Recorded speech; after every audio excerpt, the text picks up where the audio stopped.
Corona महामारी से देश में मचे कोहराम के बीच एक और खतरा सामने आ रहा है।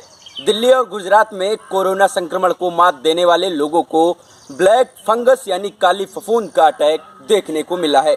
यह बीमारी आंखों पर सबसे ज्यादा हमला करती है। कुछ मरीजों में आंखों की रोशनी चले जाने के मामले सामने आए हैं। डॉक्टरी भाषा में इस बीमारी को म्यूकामिकोसिस कहा जाता है। गुजरात के सूरत में इस बीमारी के 40 से अधिक केस सामने आए हैं। इनमें से 8 की आंखों की रोशनी चली जा चुकी है। दिल्ली में भी डॉक्टरों का कहना है कि कोरोना महामारी के सामने आने के बाद ब्लैक फंगस के मरीज भी बढ़ गए हैं। अभी तक की जो शुरुआती रिपोर्ट आई है उसके अनुसार ये नया संक्रमण कम घातक नहीं है। डॉक्टर्स के मुताबिक मुंबई में हर दिन इसके कम से कम 20 मरीज सामने आ रहे हैं। मरीजों में जो इसका संक्रमण देखा जा रहा है उसमें अंधापन, अंगों का बेकार होना, शरीर के ऊतकों को नुकसान पहुंचाना और यहां तक कि मौत भी देखी जा रही है। डॉक्टर मान रहे हैं जिस तेजी से यह फंगल इन्फेक्शन बढ़ रहा है उस पर गंभीरता से गौर किए जाने की जरूरत है। पिछले साल भी कोरोना के बीच ये संक्रमण देखा गया था, लेकिन इस बार ये अत्यधिक भयावह है। पिछले साल भी इस बीमारी के मरीज देखने को मिले थे। दिल्ली स्थित सर गंगाराम हॉस्पिटल के ENT surgeon doctor Manish Munjal कहते हैं कि कोविड-19 से पैदा हुए इस फंगस इन्फेक्शन में फिर तेजी देखी जा रही है। पिछले 2 दिन में माइकोसिस के 6 नए मरीज मिले हैं। पिछले साल इस बीमारी ने बड़े पैमाने पर तबाही मचाई थी। इसका संक्रमण घातक है और मृत्यु दर भी उच्च है। कई मरीजों में आंख की रोशनी चली जा रही है, नाक और जबड़े की हड्डियां भी निकल जाती हैं। ब्लैक फंगस केस के मामले क्यों बढ़ रहे हैं, इसके बारे में एक्सपर्ट की राय सामने आई है। क्या लक्षण हैं, आइए जानते हैं। इस बीमारी के और भी कई लक्षण हो सकते हैं, जैसे कि नाक के अंदर रुकावट, आंखों और गालों का फूलना, नाक के अंदर दिक्कत जैसे कि कुछ अटक गया हो, इसके लक्षणों में से एक है। डॉक्टर्स कहते हैं कि ये संकेत दिखने के तुरंत बाद बायोप्सी कराई जाती है और एंटी फंगल उपचार शुरू कर दिया जाता है। सर गंगाराम हॉस्पिटल में कुछ दिन पहले ही 13 मरीज सामने आए थे जिनमें ब्लैक फंगस की शिकायत देखने को मिली। देश के अन्य राज्यों में भी इस फंगस की समस्या देखी जा रही है। कैसे फैलता है ये फंगस, इसको भी जान लेते हैं। ब्लैक फंगस कोरोना मरीजों को या रिकवर हुए लोगों के साइनस और फेफड़ों पर चोट करता है। अगर लोग हवा से फंगस के स्पोर सूंघ लें, चमड़ी पर कहीं जख्म हो या कटा हो तो फंगस के स्पोर उसके माध्यम से भी शरीर में प्रवेश कर जाते हैं। ये शरीर के किसी भी हिस्से में प्रवेश कर जाते हैं, जिसके बाद ये वायरस अपना काम करता है।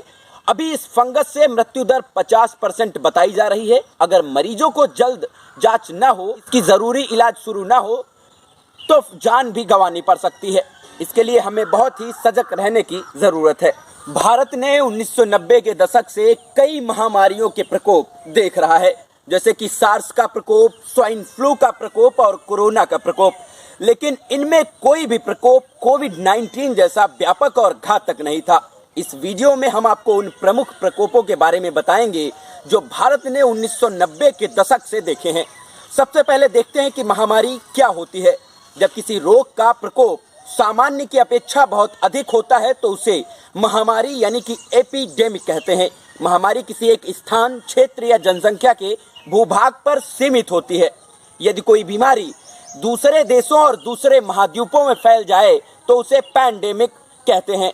WHO ने अब कोरोना वायरस को पैंडेमिक यानी महामारी घोषित कर दिया है। आसान शब्दों में पैंडेमिक उस बीमारी को कहा जाता है जो एक ही समय में दुनिया के अलग अलग देशों में लोगों में फैल रहा हो। आइए भारत में विभिन्न महामारियों के इतिहास के बारे में जानने का प्रयास करते हैं। 1915 से 1926 तक इंसेफ्लाइटिस लेटार्गिका वायरस का प्रकोप रहा। इसे सुस्त इंसेफ्लाइटिस के रूप में भी जाना जाता है। ये एक पैंडेमिक थी और 1915 से 1926 के बीच दुनिया भर में फैल गई थी। इंसेफ्लाइटिस एक तीव्र संक्रामक बीमारी थी जिसका वायरस मानव के केंद्रीय तंत्रिका तंत्र पर हमला करता था। इस बीमारी की विशेषता ये थी कि बढ़ती हुई उदासीनता, नींदपन और सुस्ती ये नाक और मौखिक स्त्राव से फैलता था। इंसेफ्लाइटिस लेथार्गिका यूरोप में अपने महामारी के रूप में था, लेकिन भारत में इसका प्रभाव इतना अधिक नहीं था। 1918 से 1920 में स्पेनिश फ्लू का असर रहा, जबकि दुनिया अभी भी इंसेफ्लाइटिस लेथार्जिका से लड़ रही थी। एक नया वायरस फैल रहा था जिसका नाम था स्पेनिश फ्लू। ये वायरस ये एवियन इन्फ्लुएंजा के घातक स्ट्रेन के कारण शुरू हुआ और प्रथम विश्व युद्ध के कारण फैल गया था। भारत में इस बीमारी को वे सैनिक लेकर आए थे जो प्रथम विश्व युद्ध में लड़ाई लड़ने गए थे। 1961 से 1975 में हैजा महामारी ने तांडव मचाया था। 1817 के बाद से विब्रियो कोलेरा बैक्टीरिया का एक प्रकार वैश्विक रूप से हैजा महामारी के कारण बना। 5 साल की समयावधि के भीतर ये वायरस एशिया के कुछ हिस्सों में फैल गया, जहां से ये बांग्लादेश और भारत तक पहुंचा। कोलकाता में खराब जल संचय प्रणाली ने इस शहर को भारत में हैजा की महामारी का केंद्र बना दिया। 1968 से 1969 में फ्लू महामारी ने इन्फ्लुएंजा ए वायरस 3N2 स्ट्रेन के कारण हांगकांग में फैला और 2 महीने के भीतर भारत पहुंच गया। वियतनाम युद्ध के बाद वियतनाम से लौट रहे अमेरिकी सैनिक इस वायरस के शिकार बन गए थे। 1974 में चेचक महामारी ने अपनी दहशत का माहौल बनाया। चेचक 2 वायरस वेरिएंट में से किसी एक के कारण होता था, वेरियोला मेजर या वेरोला माइनर। रिपोर्टों के अनुसार विश्व में चेचक के 60% मामले भारत में रिपोर्ट किए गए थे और दुनिया के अन्य हिस्सों की तुलना में अधिक विषैले थे। इस खतरनाक स्थिति से छुटकारा पाने के लिए भारत ने राष्ट्रीय चेचक उन्मूलन कार्यक्रम शुरू किया था, लेकिन यह कार्यक्रम वांछित परिणाम प्राप्त करने में विफल रहा था। इस भयावह स्थिति में भारत की मदद करने के लिए सोवियत संघ के साथ WHO ने भारत को चिकित्सा सहायता भेजी और मार्च 1977 में भारत चेचक से मुक्त हो गया था। 1994 में सूरत में प्लेग की दहशत देखी गई। सितंबर 1994 में न्यूमोनिक प्लेग ने सूरत में दस्तक दी, जिसके कारण बड़ी संख्या में लोग इस शहर को छोड़कर अन्य शहरों में भाग गए, जिसके कारण ये भारत के अन्य शहरों में भी फैल गया था। अफवाहों और गलत इलाज की अफवाहों ने इस स्थिति को और भी गंभीर बना दिया था। लोगों के सामानों की होल्डिंग घर में कर ली गई, जिससे अन्य लोगों के सामने खाद्य संकट पैदा हो गया था। प्लेग का मुख्य कारण था कि शहर में खुली नालियों, खराब सीवेज प्रणाली आदि थी। हालांकि सूरत की स्थानीय सरकार ने कचरा साफ किया और नालियों को खोला और इस प्रकार प्लेग के फैलाव पर नियंत्रण पाया गया। 2002 से 2004 में सार्स वायरस का प्रकोप देखा गया। 21वीं सदी में सार्स पहली बार गंभीर बीमारी थी जो एक व्यक्ति से दूसरे व्यक्ति में फैलने वाली थी। ये एक गंभीर तीव्र श्वसन सिंड्रोम था और सार्स का कारण कोविड-19 के समान था, जिसे सार्स कोव नाम दिया गया था। ये वायरस लगातार उत्परिवर्तन के लिए जाना जाता था और एक व्यक्ति से दूसरे व्यक्ति में खांसी और छींकने के माध्यम से फैलता था।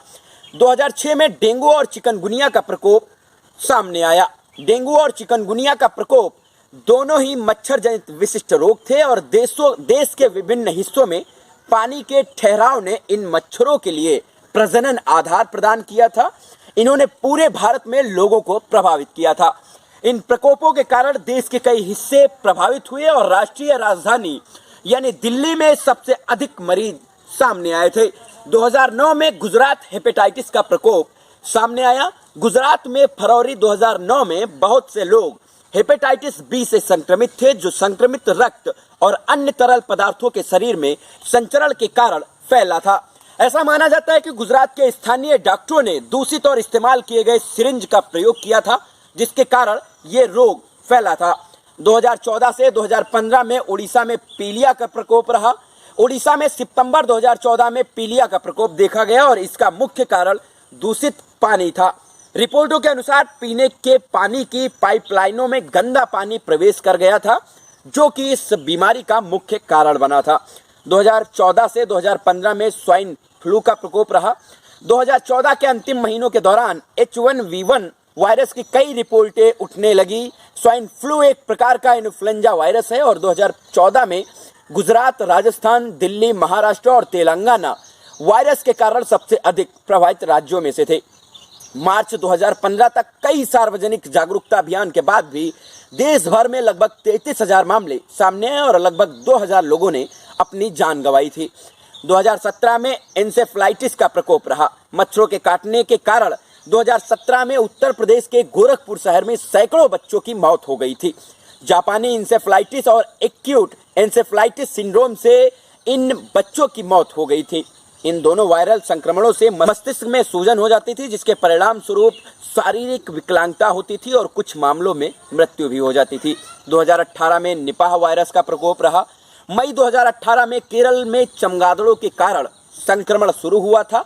वायरस के व्यापक प्रसार के कुछ दिनों के भीतर राज्य सरकार ने वायरस के प्रसार को कम करने के लिए कई सुरक्षात्मक उपायों को लागू किया था। निवारक उपायों के कारण जून के महीने तक केरल में इस पर अंकुश लगा लिया गया था। 2019 में कोरोना वायरस रोग कोविड-19 एक नई बीमारी आई जो 2019 में शुरू हुई थी। इसके संक्रमण के सामान्य संकेतों में श्वसन संबंधी लक्षण थे। बुखार, खांसी, सांस लेने में तकलीफ और सांस लेने में कठिनाई शामिल थी। अधिक गंभीर मामलों में संक्रमण निमोनिया, गंभीर तीव्र श्वसन सिंड्रोम, गुर्दे की विफलता और यहां तक कि मृत्यु का कारण बन सकता है। अब तक इससे 192 देशों में लगभग लाखों लोगों की जान ले चुका है और अभी भी कोरोना का कहर जारी है। तो ये थे 1990 के दशक के बाद से भारत में फैले अब तक के प्रमुख प्रकोप। यदि उचित स्वच्छता और संयमित दिनचर्या अपनाई जाए तो इनमें से कई रोगों को ठीक किया जा सकता है। कोरोना से बचाव के लिए नियमित मास्क का उपयोग करें। किसी व्यक्ति से बात करते समय उचित दूरी बनाए रखें। स्वच्छता का विशेष ध्यान दें। सबसे बड़ी चीज होती है उम्मीद। बस हम लोगों को उम्मीद नहीं हारनी है। ये बुरे दिन भी बहुत जल्द कट जाएंगे। आप लोगों से उम्मीद करता हूं कि आप अपना और अपने परिवार वालों का इस महामारी में पूरा ख्याल रखेंगे। और इसी के साथ मैं अरविंद मिश्रा आपसे विदा लेता हूं। कल फिर मुलाकात होती है एक नए एपिसोड के लिए। तब तक के लिए स्वस्थ रहें, मस्त रहें। जय हिंद।